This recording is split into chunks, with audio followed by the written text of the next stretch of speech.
7h42, estamos de volta com o Folha no Ar, primeira edição, e hoje no programa temos o prazer e a especial alegria, né, de receber aqui o professor Raul Palácio, reitor da UENF, e dentre os assuntos, evidentemente, que os desafios dessa pandemia, as mudanças que foram, digamos, antecipadas e foram obrigatórias para se continuar, né, com as atividades, algumas ainda suspensas, evidentemente, e a gente tem o prazer de receber o Raul aqui também para falar sobre essa derrota de Trump e as consequências a Bolsonaro e ainda uma projeção, a sua projeção às eleições do município de Campos. Professor Raul, bom dia, seja bem-vindo ao Folha no Ar, primeira edição. É sempre um prazer. Bom dia, Cláudio, bom dia, Luiz, bom dia, Arnaldo, tá? Só esclarecendo que o terceiro computador que usamos hoje. O primeiro computador meu aqui em casa deu problema, o segundo da Anabel também deu problema com a rede e estamos agora com o celular. Então, assim, a persistência é uma característica da gente. Então, vamos em frente, entendeu? Tem mais celular aí, não tem? Tem mais celular. Então tá bom. Ainda tem duas linhas dentro do mesmo celular. Então, se dá problema, ou a gente passa para outra, entende? Bom dia, obrigado pela presença mais uma vez. Você é cubano, né? Cuba está muito perto dos Estados Unidos, na Flórida, né? São 150 quilômetros, não é isso? 168. 168. Muito perto, né? Mais próximo que Campos do Macaé. Com certeza. Enfim, vocês têm uma relação histórica, antiga, por vezes conturbada. Já foram aliados também, né? Eles participaram da independência de vocês dos espanhóis. Inclusive com depois presidente dos Estados Unidos, o primeiro Roosevelt, Theodore Roosevelt, voltou lá, depois foi presidente, primo em segundo grau do Franklin Roosevelt. Vocês têm uma história muito antiga com eles. Como é que você viu essa eleição dos Estados Unidos, que é certamente foi a eleição mais importante, embora toda a eleição dele seja importante de presidente, mas essa pelas características, né, é considerada a mais importante em algumas décadas. Como é que você viu esse processo? E está vendo, aliás? Não, na realidade, fica tão perto Cuba dos Estados Unidos, ou os Estados Unidos de Cuba, enfim, que assim, a gente considera que Miami é a região de Cuba que está mais perto dos Estados Unidos. Então, para a gente, Miami é território cubano, entende? Então, a tal ponto é essa relação. A primeira transmissão de televisão fora dos Estados Unidos foi feita em Cuba, com uma transmissão de televisão de um jogo de beisebol. E essa veio um jogo de beisebol dos Estados Unidos, foi transmitida em Cuba para poucas pessoas, lógico, mas é a primeira transmissão, pelo menos que a gente conheça desde os Estados Unidos para o mundo. Essa relação é muito próxima, a grande maioria das vezes, às vezes prejudica, às vezes beneficia, por causa de problemas políticos. Hoje a gente tem muitos cubanos em Miami e a população cubana ou a nação cubana tem essa característica, ela migra, mas mantém as suas características, então aos poucos vão tomando conta daquilo. E assim, eu vejo com muitos bons olhos e por um problema muito simples. É o que beneficia o meu país, Cuba. Entende? No governo Obama, apesar de que, assim, vamos deixar claro desde o início uma coisa, a laranjeira só dá laranja. Entendeu? Ou seja, nós não vamos querer que nos Estados Unidos tenhamos um presidente de esquerda ou alguma coisa assim. A laranjeira só dá laranja, não tem como. Agora, a gente tem laranja seda e a gente tem laranja doce. E eu acho que agora vamos para uma fase de laranja doce. Então, para colocar um exemplo muito simples, Obama, depois de muito esforço, discussão e debate de relacionamento, conseguiu abrir a embaixada americana nos Estados Unidos, a embaixada americana em Cuba. O governo Trump fechou. Então, para colocar um exemplo assim muito claro, meu filho, ele foi aceito meu filho que mora em Cuba, ele foi aceito para fazer o doutorado nos Estados Unidos. Ele não tem conseguido ainda ir para os Estados Unidos porque com a embaixada, e não é fechada pela Covid, é fechada mesmo, ou seja, não está atendendo ninguém há muito tempo, ele não consegue tirar o visto para poder ir para os Estados Unidos. Então, eu acho que isso é extremamente prejudicial, só para colocar um ponto característico da agressividade do governo Trump com Cuba. Então, eu espero que essa agressividade agora diminua um pouco e que a gente consiga ter um relacionamento cordial de conversa e que isso, evidentemente, vai ajudar a todos os cubanos. O diálogo é fundamental entre os seres humanos. A principal característica da gente em relação aos animais é que a gente fala e ela está determinada pelo raciocínio, ou seja, porque a gente tem cérebro, consegue raciocinar e, como consequência disso, falamos. Quando a gente elimina a fala, a gente está eliminando anos, ou séculos, de desenvolvimento do ser humano. Então, por todos esses pontos, eu acho que a eleição de Biden nos Estados Unidos representa um passo para frente. Tá? Não vamos falar que é um passo de esquerda ou coisa assim, mas é um passo para frente em termos de civilidade. A gente vai ter agora um governo que a gente vai poder conversar com muita mais civilidade que o que a gente tinha anteriormente com Trump. Raul, e com relação à posição do presidente Bolsonaro, por exemplo, que até agora não se manifestou em relação à vitória do Biden, você acha que de alguma forma isso pode atrapalhar as relações entre o Brasil e os Estados Unidos? E por que será que o presidente não se manifesta? Seria por uma opinião pessoal, colocando o seu ego à frente de uma questão diplomática, inclusive? Não, o grande problema e a similitude que eu vejo entre os dois governos, ele está relacionado com um projeto individualista. Tanto o projeto de Bolsonaro quanto o projeto de Trump são governos individualistas, onde os interesses pessoais estão à frente dos interesses coletivos da nação. Esse é um ponto. Nesse sentido, eu acho que assim, está esperando, tem essa percepção, a que o dono do cachorro dê a ordem para poder aceitar o outro. Então, ele está esperando a que o chefe máximo dele, e eu acho que ele se coloca desse jeito, a que o chefe máximo dele reconheça para depois ele reconhecer. Então, assim, é uma posição de submissão que a gente tem visto ao longo do processo como um todo. Agora, eu não acho que isso vai atrapalhar as relações, por um problema muito simples. Os Estados Unidos precisam do Brasil para evitar que o processo de 5G da China se espalhe na América como um todo. É muito difícil, se o Brasil utilizar o processo 5G da China, que ele não se espalhe para o resto dos países. Não sei exatamente o problema de compatibilidade, como é que vai ser, mas, de fato, se o maior país da América Latina, e vamos deixar claro, um país imperialista, porque o Brasil é um país imperialista e, como tal, trata a todos os vizinhos, e também, deixar claro, tratou sempre, entendeu? Às vezes com menor grau ou com maior grau, mas a laranja continua no mesmo caso, entende? Em relação a essa forma imperialista de tratar, e aí temos, por exemplo, o petróleo. O Brasil decidiu que essa área é minha e acabou, e não tem conversa com mais ninguém, é um processo imperialista, da mesma forma em que faz algumas políticas externas. Mas é assim, os Estados Unidos precisam do Brasil para evitar que esse processo 5G da internet entre na América Latina o processo chinês. Então, eu acho que isso não vai prejudicar as relações, tá? Acho que o Biden tem demonstrado na sua carreira como senador ser um negociador, e todo e qualquer negociador sabe que tem que engolir alguns sapos. E, evidentemente, vai ter que engolir também um sapo do Brasil. Mas não vamos ter nada de pior ou melhor.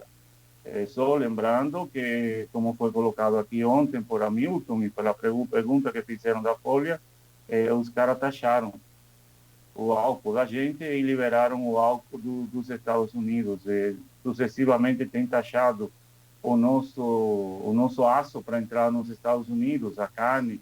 Enfim, eles taxam a entrada dos produtos nossos e liberam, ao contrário, o governo brasileiro libera a entrada. Então, acho que não vamos ser prejudicados, ou seja, não vamos ter nada pior do que já temos. Acho eu, em função da necessidade que também os Estados Unidos têm do Brasil por causa do processo 5G, que é fundamental. entende? Um sistema novo de transmissão ao redor do mundo, é um sistema novo de maior velocidade, e eu acho que isso vai decidir a política externa dos Estados Unidos. Se o Brasil decidir se manter neutro, fazer o seu relacionamento ali, ver como é que consiga levar esse processo, eu acho que não vamos ter problema. Agora, isso tem um limite. O governo Bolsonaro precisa logo entender que temos um presidente novo nos Estados Unidos e precisa estabelecer um caminho de diálogo e de negociação. Infelizmente, ou felizmente, eu acho que o primeiro ponto vai ser a saída do nosso ministro de Relações Exteriores, porque com ele, eu acho que simplesmente esse caminho fica bloqueado. Não temos como, entendeu? Mas essa é uma opinião pessoal, não sei se muita gente compartilha isso, mas eu acho que com ele, não, sinceramente, não dá. Agora, os presidentes vão conversar, certamente, vão conversar um dia, vão para frente, enfim, vai ter esse diálogo com certeza. Não sei se concordo muito bem com essa tese de que laranjeira dá laranja, que laranja doce e laranja azeda. Eu acho que se essa analogia sua, Raul, estiver correta, fizeram um enxerto de abacaxi na laranjeira. Acho que é um pouquinho mais complicado. Mas, enfim, você tem também, quer dizer, a gente tem que lembrar, e eu estou acompanhando esse processo desde as convenções, eu comecei a acompanhar na eleição, fiz as convenções, fiz os debates. As convenções democratas, até 2/3 dela, que liderava era um socialista de fato, era Bernie Sanders. Isso. Então não é bem assim, quer dizer, se o Sanders vai, por exemplo, e ficou muito próximo de ir, que começam, só para eu sei que você conhece, Raul, acho que Arnaldo e Cláudio também, mas para o ouvinte que talvez não conheça, as primárias dos partidos, eles são bipartidários de fato, não são de direito, mas são de fato, né? São 2 partidos que disputam.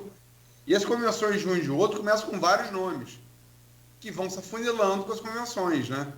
Mesmo processo de delegados, de estado a estado, que tem mais delegados e tal. E no final ali, o Sanders ficou com o Biden muito próximo, inclusive no início, melhores condições de passar do que o Biden. Então, há diversidade, sim, no próprio espectro político interno americano, né? Não. De fato tem. Eu não estou falando que não tenha, entendeu? De fato, por isso é que muitos aqui estamos comemorando a vitória do Biden. Aí eu coloquei o caso de Cuba, eu posso colocar o caso do próprio embargo contra Cuba, do relacionamento que pode ter com o mundo, o relacionamento com a Europa, a volta dos Estados Unidos ao Tratado de Paris em relação ao meio ambiente.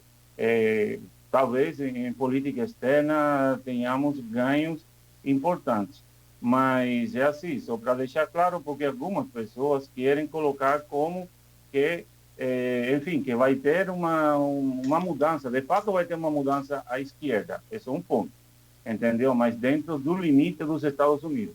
O presidente dos Estados Unidos defende, em princípio, os direitos dos americanos e defende a política americana, entende? E a política americana é imperialista, isso não tem como. Assim não vamos ter, embora possamos ter, como por exemplo, quando teve o problema do cólera na África, Obama colocou uma série de recursos para poder combater o cólera na África, entendeu? E assim, quando teve uma série de pragas, a quantidade de dinheiro que foi colocada foi grande. Agora, eu espero que, por exemplo, no combate à pandemia, a ciência volte a ter um papel preponderante e que seja colocada toda a energia para poder descobrir, terminar de produzir a vacina e que realmente tenha um posicionamento proativo no que estamos falando antes. Ele já falou, está suplicando para a população de utilizar a máscara. Olha que posicionamento totalmente diferente ao que tínhamos anteriormente. O problema é que estamos saindo do submundo para chegar no mundo normal. Então, a diferença é extremamente grande. Vamos ter diferença, sim. Mas, como falamos, o pessoal que estava mais à esquerda, dentro do Partido Democrata, ele caiu na metade do caminho. Então, passou o centro do Partido Democrata, foi quem passou para a presidência, tá? E felizmente ganhou. E o mais importante do Sanders, não é se, desculpa, o mais importante do Biden não é se está mais à esquerda ou mais à direita, é que é um cara negociador. E é um cara que vai unir o país, ele vai trabalhar pela união do país. E isso que é importante para os Estados Unidos, entendeu? Então, eu acho que assim, ele representa o presidente que os Estados Unidos precisavam nesse momento. E saíram do presidente que menos os Estados Unidos precisavam para esse momento. E eu só espero que a gente tenha alguma analogia e que a população entenda aqui no Brasil qual é o presidente que a gente precisa para o momento que estamos vivendo. Porque esse momento de extremismo, esse momento de ódio, esse momento de coisa, eu acho que não colabora em nada para o momento atual, para qualquer momento que tenha a nação brasileira em relação a um possível desenvolvimento. Então, de fato, nós temos melhorias significativas com a entrada do Biden, entendeu? Mas se alguém pensa que pela entrada do Biden, por exemplo, vão nacionalizar alguma indústria, isso não existe dentro dos Estados Unidos. Mas, por exemplo, direitos como em saúde, como o Obamacare, talvez a gente tenha a volta desse sistema, e os americanos talvez seja o único país do mundo que não tem um sistema de saúde de atendimento à população de graça. Entende? É um processo complicado, e agora isso ficou muito claro.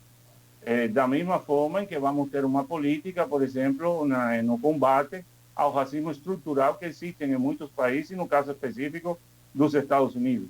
Entendeu? A escolha da Kamala, além de ser uma escolha extremamente inteligente, é uma escolha, no meu ponto de vista, para dar a possibilidade de que a próxima presidenta dos Estados Unidos seja uma mulher e que seja uma mulher negra.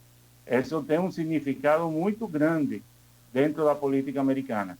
Ou seja, na hora dele escolher entre várias possibilidades para ser o vice dele, ele se arrisca e coloca uma mulher e uma mulher negra, tá certo? E eu acho que nesse processo que vem agora, ele vai dar muita visibilidade à Kamala. A Kamala vai aparecer atendendo muitos aspectos para garantir que na saída dele, ele deixe o legado futuro de ter uma mulher como presidenta dos Estados Unidos, uma mulher negra dentro da presidência dos Estados Unidos. Mas isso não significa que vamos acabar com o racismo estrutural que tem nos Estados Unidos, mas de fato ter uma discussão, um debate, uma melhoria, algum tipo de posicionamento em relação a isso é extremamente importante. E isso, evidentemente, só é possível com Biden, com Trump, e a gente só teria o outro extremo. Em relação a Kamala, ela, que você falou em relação a esse conflito vai continuar, Estados Unidos e China, né, ele vai continuar, independente do resultado de qualquer eleição, seja presidente dos Estados Unidos ou do comissariado lá do Partido Comunista, da China, ele vai continuar, qualquer que seja o líder. Mas a Kamala tem outra coisa interessante, que além de ser negra, a mãe dela é indiana. E essa aproximação com a Índia, na própria Ásia, que é a segunda potência, tanto econômica, quanto militar, quanto demográfica da Ásia, para tentar barrar o avanço chinês é muito interessante. E a Kamala, quer dizer, a cidade da mãe dela comemorou a eleição dela, né? Foi até uma coisa bonita. Que o pai é jamaicano, negro jamaicano, e a mãe é indiana, né? E sim, essa coisa que você falou que Kamala possa suceder o Biden já vem sendo falado, inclusive apontada pela direita como os motivos para atacar bastante a Kamala. E outra coisa, é bom lembrar que a Kamala foi uma das candidatas democratas que disputou, junto com Sanders e com Biden, a vaga de candidato a presidente. É uma promotora de justiça, que foi procuradora do estado da Califórnia, depois senadora, e se candidatou vou colocar assim, pré-candidata a presidente, participou das convenções, inclusive foi muito agressiva, emparedou o Biden no debate, e o Biden sentiu na pele o que é debater com a Kamala, né?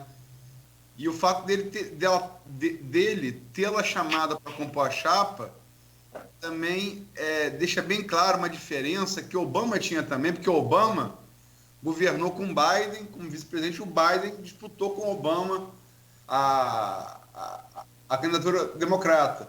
Como Kamala disputa com Biden e Biden chama ela para vice. Né? É um modus operandi político onde você chama um adversário para compor governo com você do que o que a gente vê em Trump ou Bolsonaro, onde o adversário vira inimigo, né? Não, é de fato isso. Vamos perguntar quem é o vice-presidente dos Estados Unidos. Alguém sabe quem é o vice-presidente dos Estados Unidos? Ou seja, muita gente pode conhecer o nome, mas o cara fez o quê durante esse período? Então, em governos autoritários, e governos como o governo de Trump, é um governo autoritário e governo individualista, é a figura dele, primeiro ele, depois ele, e em última instância, ele. Então, é assim, não é uma forma de governo coletiva, é uma forma de governo totalmente errada em termos de democracia, e ele está demonstrando isso agora. Entende? Se ele está colocando em tela de juízo, pelo menos está tentando fazer, tá? Todo o processo eleitoral que acontece há mais de 100 anos. É todo um processo eleitoral que se a gente começasse a questionar isso, e eu estava conversando com Arnaldo isso, com Arnaldo não, com Cláudio isso, na primeira entrevista que fizemos aqui, que conversamos, estávamos falando sobre o negacionismo e a terra plana. E aí a gente conversava naquela época que não é um problema se os caras colocam se a terra é plana ou redonda. Eles sabem que a terra é redonda, aliás, oval. Tá certo? O problema é tu tirar a base de conhecimento de qualquer coisa. Então, assim, para poder se questionar qualquer coisa. Então, um processo democrático solidificado, uma eleição solidificada como a eleição americana, ele coloca em tela de juízo em função de um projeto pessoal. E não tem dado certo. Mas o pronunciamento dele é no sentido de que a população saia para a rua.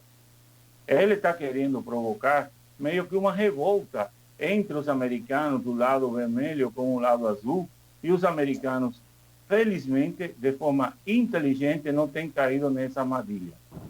Entende? Ou seja, nós vemos assim, manifestações em prol que os votos sejam contados, que o governo americano aceite, ou seja, que Trump aceite o Biden. Temos visto vários líderes, inclusive republicanos, se colocando em favor do Biden, ou seja, reconhecendo o Biden como presidente, tá? Mas o que ele faz nesse processo é incitar as massas para que as massas tenham um comportamento diferenciado e que tenham um comportamento agressivo. Vamos falar a verdade, como Mussolini fez na Itália, entendeu? Ou como Hitler fez na Alemanha. Essa forma de colocar, é nesse ponto que a gente coloca o Trump. A violência é arma política, né? Isso, a violência vira uma forma de solução dos problemas. É como tu incentivar os vizinhos que a solução dos problemas dele tenha que dar através da violência. Entendeu? Ou seja, se matem e quem sobreviva, então decide o que aconteceu aqui. E, por outro lado, não esquecermos que ele não é um pessoal de falta de inteligência. O Trump está tentando levar o processo até o dia 8 de dezembro, onde tem que ter obrigatoriamente uma solução, certo? Porque para poder reunir os delegados, e os delegados são os que indicam realmente o presidente. Então, o dia 8 de dezembro é uma data importante.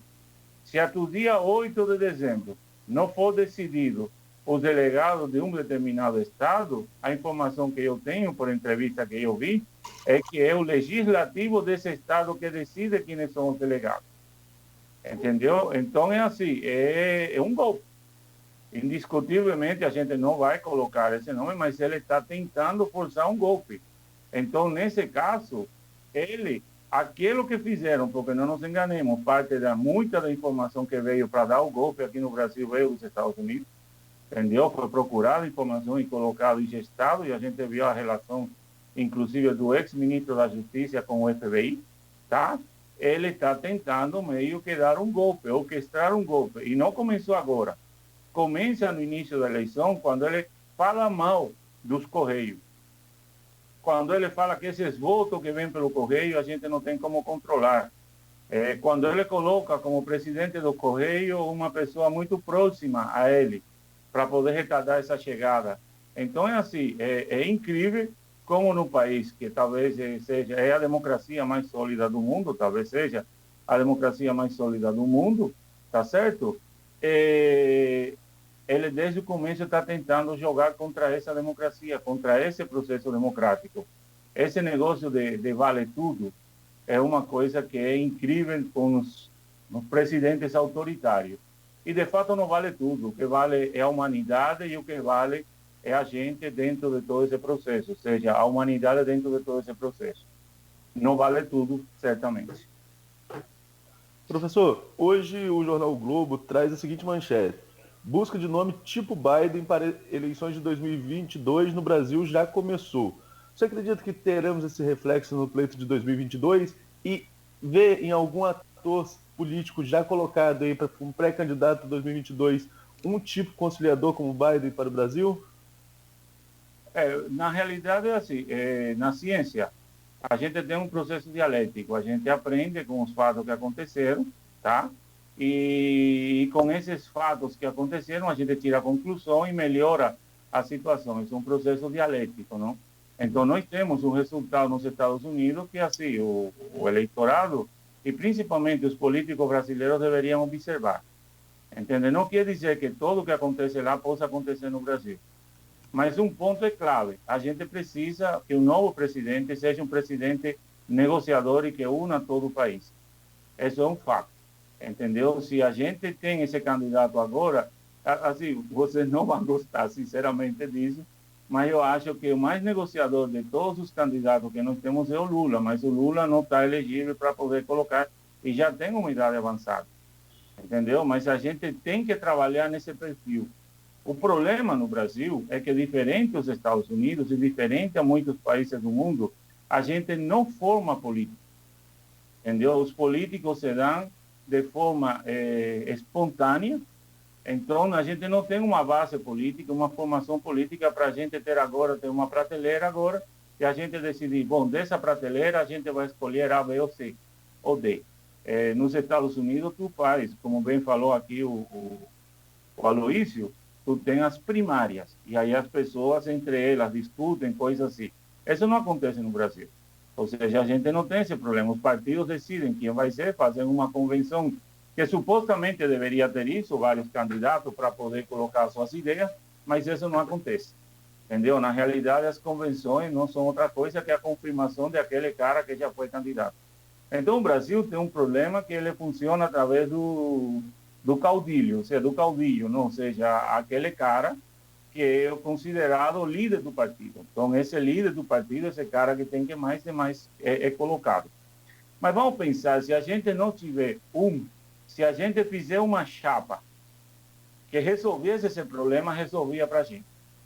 Entendeu? Então, a falta de um candidato como o Biden que resolva, ou pelo menos que atenda a isso, a gente pode tentar, na montagem de uma chapa, que resolva esse problema, onde um seja meio conciliador, outro mais conciliador, e os dois consigam trabalhar junto em relação à conciliação.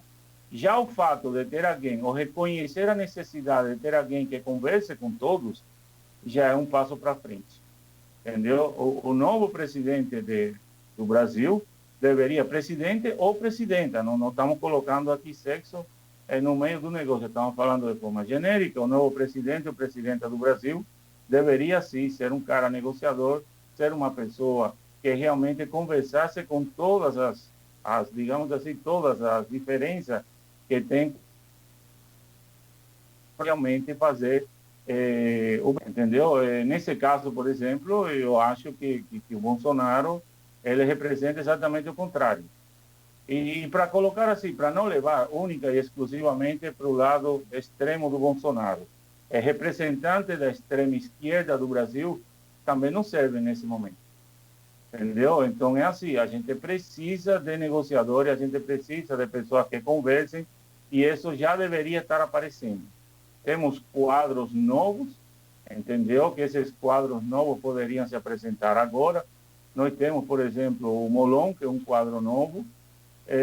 Nós temos por exemplo, tem o Marcelo Freixo, que é outro quadro novo, tem outros quadros novos nos partidos, inclusive de centro-direita, e eu acho que a eleição deveria estar dentro desse ponto, mas infelizmente eu não acho que essas pessoas ainda vão ter a possibilidade de ser candidatas e ser eleitas. Mas corresponde à população entender que a gente precisa de um negociador e dar esse resultado nas urnas. Procurar quem é o melhor negociador que temos e a gente apoiar. Só que assim, infelizmente, a gente vai ter mais uma vez no Brasil uma eleição extremamente polarizada, tá?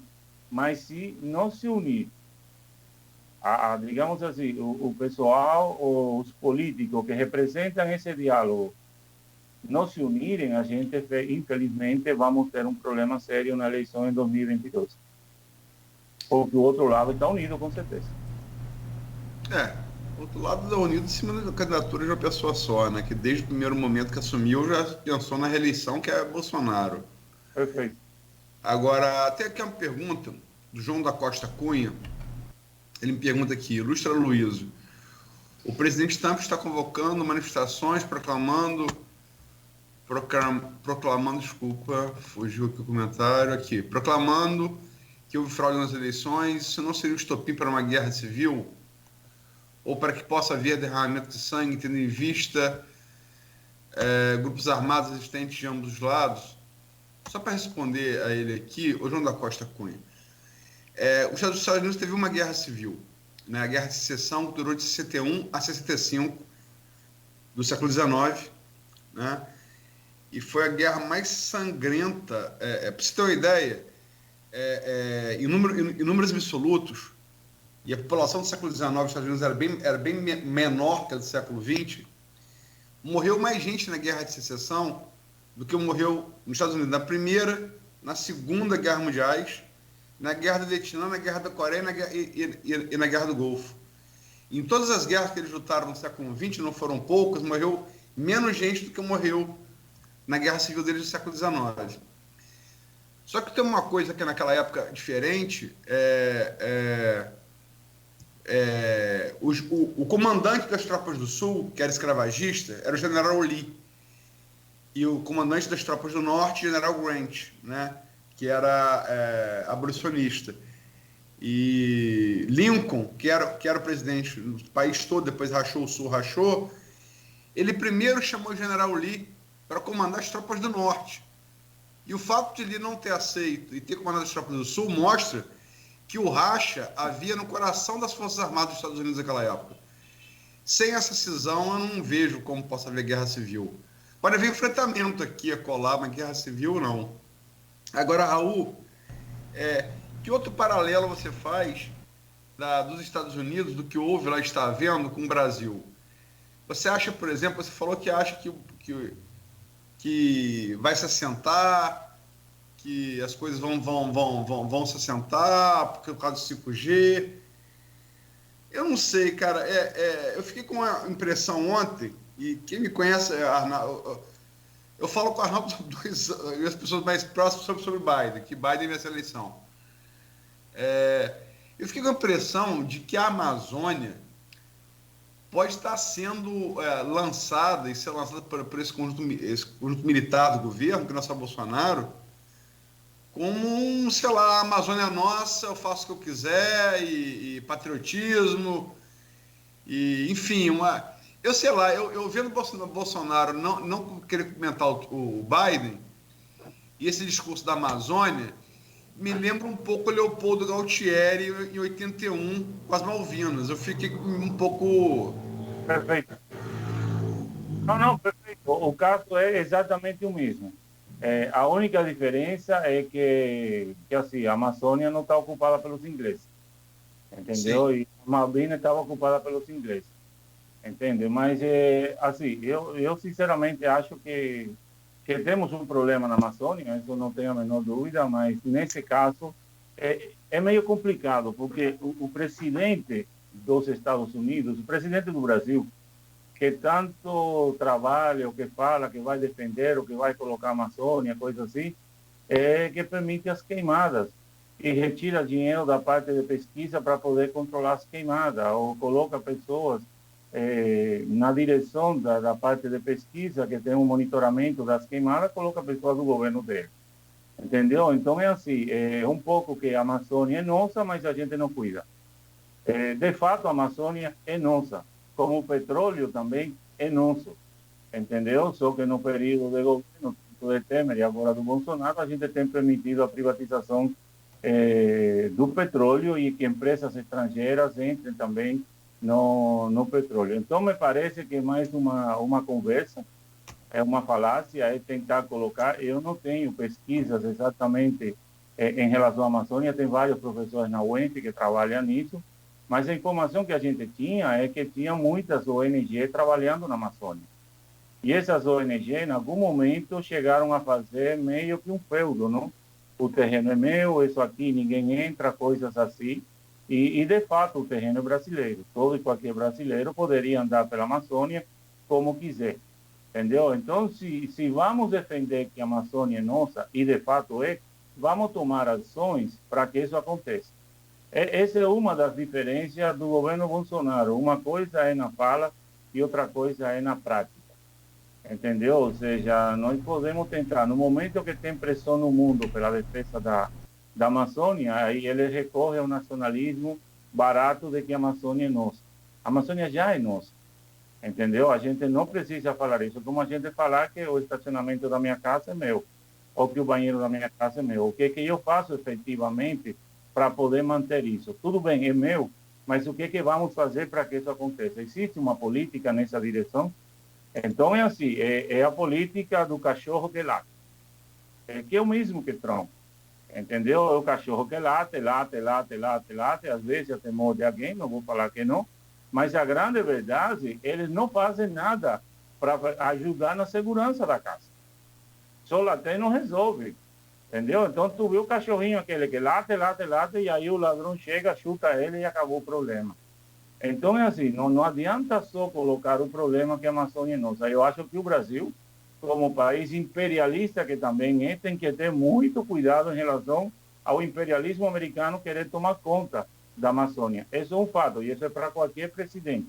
Eu acredito que com o caso do Biden a coisa seja um pouco mais leve, mas o Brasil tem que se posicionar, entendeu? E eu acho que assim, em termos de posicionamento inteligente. Não é uma coisa lá de gritar como criança, é meu, é meu, é meu. Não é isso que resolve. Entendeu? O que resolve é assim, tem um fundo internacional para poder cuidar da Amazônia, porque o Brasil não pega dinheiro desse fundo. Tem um crédito de carbono que o Brasil poderia ter para poder utilizar na economia, que ajudaria a economia brasileira a esse crédito. Por que o Brasil não pega?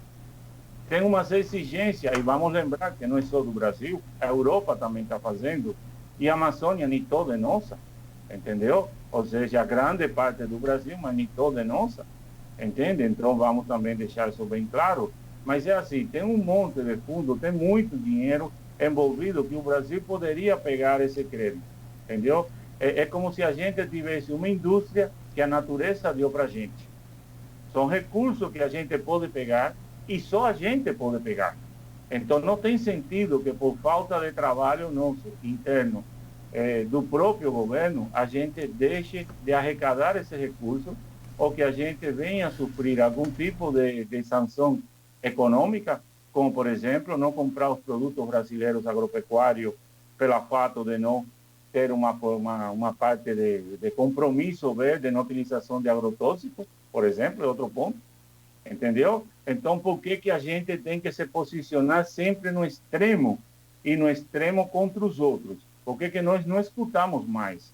Entendeu? Porque não escutamos os pesquisadores do Brasil, porque não escutamos a ciência que está nos falando como ter um caminho em relação a isso. Entende? Eu acho que esse é o caminho. Fora daquela história de é meu, Amazônia é nossa, não sei que história, eu acho que é mais um slogan. Entendeu? E o slogan vazio. Sim. De fato, a Amazônia é nossa, ponto. Mas como é que a gente vai fazer com aquilo que é nosso? Ou seja, não dá para a gente entregar a Amazônia para os caras derrubarem as árvores que são seculares para construir um gado que não dá certo e que depois realmente a gente vai ter problema e deixa de ganhar recursos. O Brasil ganha mais recursos em termos de crédito e em termos de não sanção mantendo e cuidando da Amazônia que destruindo a Amazônia. Ou seja, não é só um problema ambiental. O problema ambiental é fundamental para o Brasil e para o mundo como um todo. Mas vamos falar do problema econômico. Quanto o Brasil ganha mantendo a Amazônia? Assim, já que estamos num país capitalista e que todo se movimenta, ou a principal movimentação é através do capital e do dinheiro, vamos ver do ponto de vista do negócio.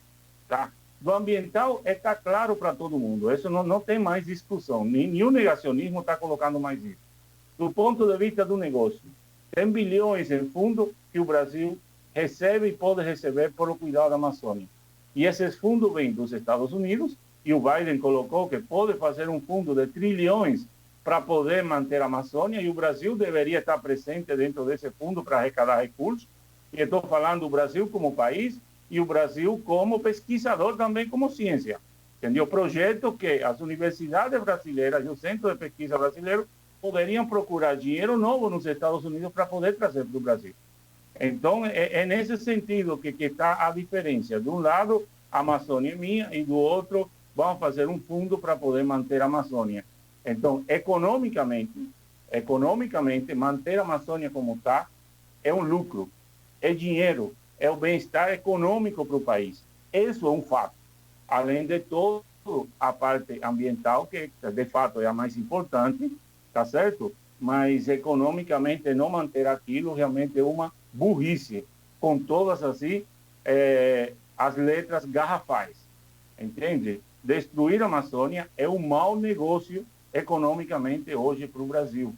Manter aquilo é um bom negócio porque dá crédito para o Brasil em termos de dinheiro, inclusive. Aquele fundo de 1 trilhão, se não todo, grande parte dele deve vir para a gente. A gente não pode permitir que algumas empresas americanas se apoderem desse dinheiro para fazer o que quiserem em território brasileiro. Mas corresponde ao governo brasileiro também estabelecer esse caminho de diálogo e negociação para que as empresas e as universidades brasileiras possamos pegar aqueles recursos e trazer para o Brasil. Acho que essa diferença é capital. Passar do cachorro vira-lata, que está o tempo todo ladrando, tá certo? Para uma coisa bem mais inteligente para manter a segurança da nossa casa. Essa analogia sua é boa, da Amazônia nossa e tal, mas sei lá, a gente usar a metáfora aí que o Haddad usou, dizendo que o Haddad disse que depois da eleição do Trump, perdão, da derrota do Trump, que Bolsonaro ficou com o cachorro que caiu da mudança. A gente pode comprar um cachorro e ter a posse do cachorro. Mas se a gente maltratar o cachorro, a gente vai em cana, né? Então, não é porque você é dono do cachorro, tem a posse do cachorro, que você pode maltratar o cachorro, torturar o cachorro, né?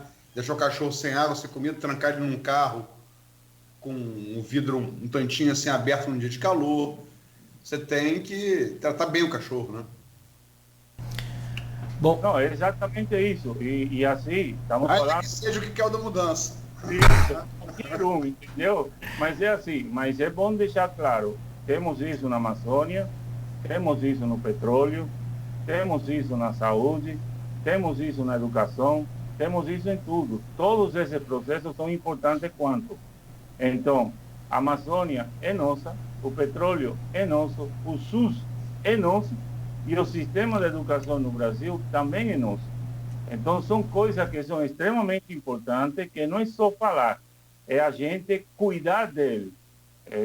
Vamos colocar o símbolo do cachorro, mas cuidar dele. Não adianta, agora, por exemplo, com a Covid, a gente está vendo a necessidade do fortalecimento do SUS.